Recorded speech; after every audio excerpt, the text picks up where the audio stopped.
మైండ్కి శరీరానికి చాలా డైరెక్ట్ కనెక్షన్స్ ఉంటాయి. మన శరీరం యాక్టివ్గా ఉంచుకునే కొద్దీ మైండ్ కూడా యాక్టివ్గా అవుతుంది. ఎట్లా అంటే మనం పొద్దున్నే లేసి ఎక్సర్సైజ్ చేసామనుకోండి, జాగింగ్ కానీ జిమ్ కానీ రన్నింగ్ కానీ ఏదన్నా చేస్తే మన బ్రెయిన్లో న్యూరో ట్రాన్స్మిటర్స్ అని ఉంటాయి, అవన్నీ కూడా యాక్టివేట్ అవుతాయి. యాక్టివేట్ అవి మనల్ని యాక్టివ్గా ఉంచుతాయి. కొంతమందికి శరీరం డల్గా ఉన్న వాళ్ళకి మేము చెప్తూ ఉంటాం అనమాట, మీరు యాక్టివ్గా ఉంచుకోకపోతే మైండ్ కూడా యాక్టివ్గా అవ్వదు, చాలా కష్టమవుతుంది అని చెప్తూ ఉంటాం. మైండ్ యాక్టివ్గా ఉందనుకోండి, మనము శరీరాన్ని మంచిగా ఉంచుకోగలుగుతాం. ఇప్పుడు ఫర్ ఎగ్జాంపుల్ ఎవరికన్నా ఫస్ట్ డిప్రెషన్ వచ్చింది, శరీరం అంతా బాగానే ఉంది, డిప్రెషన్ వచ్చింది, లేకపోతే ఇంకేదైనా బైపోలార్ ప్రాబ్లం వచ్చింది, లేకపోతే ఇంకేదైనా టెన్షన్, యాంగ్జైటీ, స్ట్రెస్ ప్రాబ్లం వచ్చింది. ఈ ప్రాబ్లమ్స్ వచ్చిన వాళ్ళు ఏం చేస్తారంటే హెల్త్ నెగ్లెక్ట్ చేస్తారు, ఆ స్ట్రెస్లోనే ఉండిపోతారు. ఇంకా అప్పుడు శరీరానికి ప్రాబ్లమ్స్ వచ్చే అవకాశం ఉంది. అట్లాగే డిప్రెషన్లో ఉన్న వాళ్ళు ఎప్పుడు డల్గా ఉంటారు, డల్గా ఉంటే సరిగా ఫుడ్ తినరు, సరిగా నిద్రపోరు. ఇవన్నీ కూడా మన ఫిజికల్ హెల్త్ మీద ఎఫెక్ట్ అవుతాయి. హార్ట్ ప్రాబ్లమ్స్ ఇవన్నీ స్లోగా స్టార్ట్ అయ్యే అవకాశాలు ఉన్నాయి.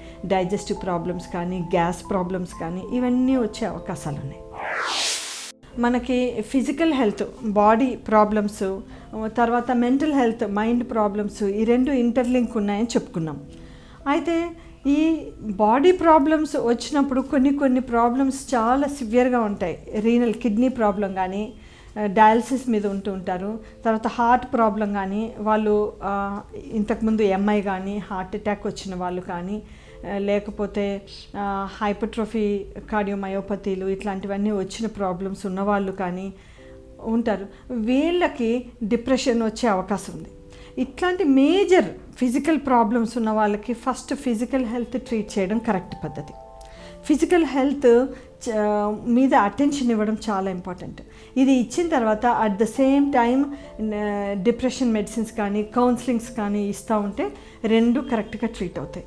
కొంతమంది విషయాల్లో సైకాట్రీ ప్రాబ్లమ్స్ ఎక్కువ ఉంటాయి. అట్లాంటప్పుడు మనము సైకాట్రీ ప్రాబ్లంకి ఎక్కువ ప్రాముఖ్యత ఇచ్చి అది ట్రీట్ చేసుకోవడంలో ఉండి మెల్లిగా దాని మూలంగా వచ్చిన ఫిజికల్ ప్రాబ్లమ్స్, అంటే సరిగా డైట్ తీసుకోకపోవడమో లేకపోతే సరిగా ఎక్సర్సైజ్ చేయలేకపోవడమో, ఈ ప్రాబ్లమ్స్ తోటి ఫిజికల్ హెల్త్ ప్రాబ్లమ్స్ వస్తాయి. ఇవి కూడా సైమల్టేనియస్గా ట్రీట్ చేసుకుంటే బెటర్.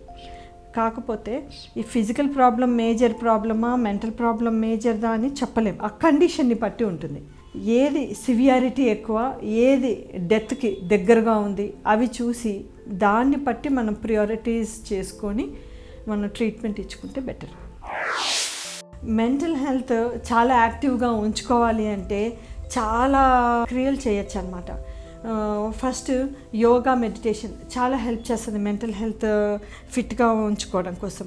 అదేవిధంగా ఫిజికల్ హెల్త్ కూడా అవి చాలా బాగుండేటట్టు చాలా ప్రొటెక్షన్ అయితే ఇస్తాయి. తర్వాత జాగింగ్, యంగ్స్టర్స్ అయితే especially youngsters early morning exercise, jogging, gym చాలా ఇంపార్టెంట్. ఇవి ఫిజికల్ హెల్తే కాదు, మెంటల్ హెల్త్ కూడా చాలా యాక్టివ్గా ఉంచుతాయి అవి. చాలామంది నా దగ్గరికి డిప్రెషన్ తోటి వచ్చిన వాళ్ళు అంటారు, మేడం నాకు జిమ్ చేసే అంతసేపు ఏ థాట్స్ రావు, నేను కొంచెం హ్యాపీగా రిలాక్స్ అవుతూ ఉంటానని చెప్తుంటారు. అది చాలా కరెక్ట్. మనం ఫిట్నెస్ ఎక్సర్సైజెస్ చేసే అంతసేపు చాలామందికి ఎక్కువ థాట్స్ రావు. అదేవిధంగా డిప్రెషన్, యాంగ్జైటీ ప్రాబ్లమ్స్ అన్నీ తగ్గటానికి అవకాశం చాలా ఉంది. సో నేను అందరికీ అడ్వైజ్ ఇచ్చేది ఏంటంటే గుడ్ స్లీప్ చాలా ఇంపార్టెంట్. తర్వాత yoga, meditation, art of living very important.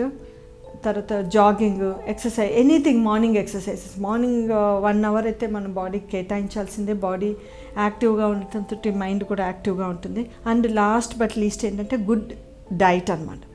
మంచి డైట్ తీసుకుంటే ఫిజికల్ హెల్త్ బాగుంటుంది, at the same time mental health కూడా బాగుంటుంది. ఇవన్నీ చర్యలు తీసుకున్న వాళ్ళకి మైండ్ ప్రాబ్లమ్స్ రావటం చాలా తక్కువ.